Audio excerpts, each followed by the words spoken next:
I'm Kayla with Endless Journey. I'm an RN case manager.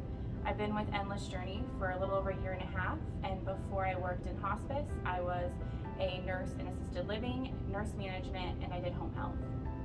Hi, I'm Kara. I'm the Executive Director of Endless Journey Hospice. I'm also a registered nurse.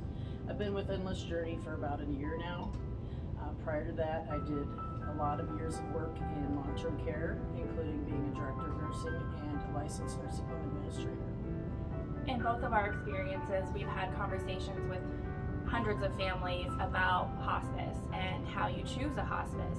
It's very overwhelming when you first get told that your loved one or yourself needs hospice, and there's so many choices in the area that it can be really hard to find the right fit and to know what questions to ask. So we're going to talk to you about some of the questions that we get asked a lot and hopefully give you some of the answers you're looking for. It's important to realize that you have a choice in what hospice services you use, whether your loved one is at home or in a community.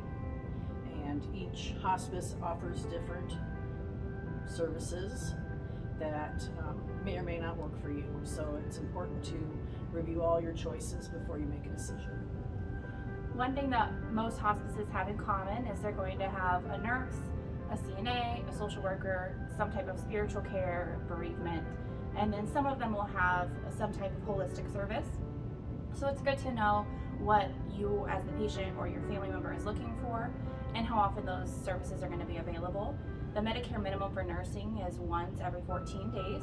So if you want more involvement, you would want to look for a hospice company that is going to visit your loved one more, and also look for any add-on services that they might have. For example, at Endless Journey, we offer healing touch, massage therapy, body coding, aromatherapy, music therapy, and a whole list of holistic services that you can choose from. Another important thing to consider when you're choosing a hospice is communication and how often that service is going to keep you involved in the care of your loved one. It's also important to remember that if you do have a loved one at a facility, that they also keep the staff at that facility involved in the care and the communication as well. So a question to ask would be, how do you work well with other hospices or with hospice services? How do you communicate the needs of my loved one to them, and how do they communicate with you? Okay, here at Endless Journey, our nurses see our clients a lot more than once every 14 days. So there's a lot of opportunity for them to see your loved one and to report back to you and let you know how things are going and keep you involved in their care and in their decision making at end of life. And it's definitely okay to ask the nurse in your facility or your physician if they have recommendations. It's a recommendation. It doesn't mean that's the one you have to go with, but it might give you some good insight onto what they like about that company, or maybe they'll give you one that they maybe didn't work great with in the past, and they could kind of steer you in the direction of someone that they do recommend working with. But as Kara said earlier, ultimately it is your choice.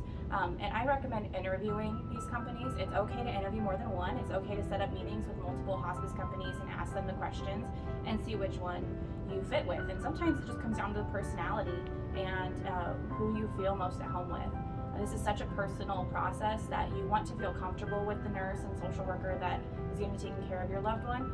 You don't want it to feel stiff or like they're treating your loved one like every other patient. You want it to feel special and individualized. And it's also important when you're interviewing hospices to kind of recognize their responsiveness to you. So if you are getting responded to right away when you're inquiring about hospice services, that's likely to be indicative of how you will be responded to throughout the care.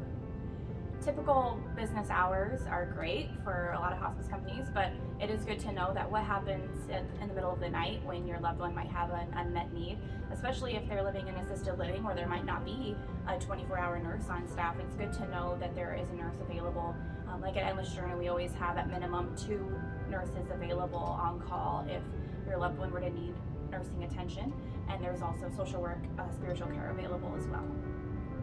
A lot of the leadership at Endless Journey is also nurses like myself, so if necessary, we will go out in the field and see clients as well in order to make sure all of our patients' needs are met. When I worked for a company in assisted living, that's actually how I found Endless Journey. One of the things I loved about Endless Journey is that they're small.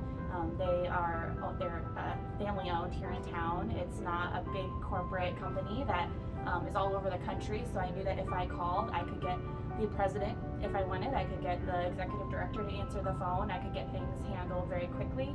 And they also had the flexibility to do bonus things that other companies couldn't do. They were bringing meals to my friends and family members in the community. They would take really good care of my staff, and they just had that extra time to spend one-on-one. I think that's because here the caseloads are a lot different than what I've seen in other hospice companies. We usually keep our nurses under 12 patients per nurse, and that's a really low caseload compared to the national average. So that just means more time that the nurse has to spend with your loved one.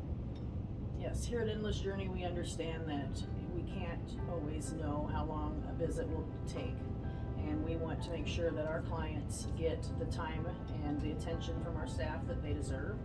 Another thing that we do that's a little different than some other hospices is we schedule 2 aides when necessary, so you won't have to worry that you would have to help with any of the care that your loved one is providing. Same with the facility. If they were at a facility, they would also have assistance with that care.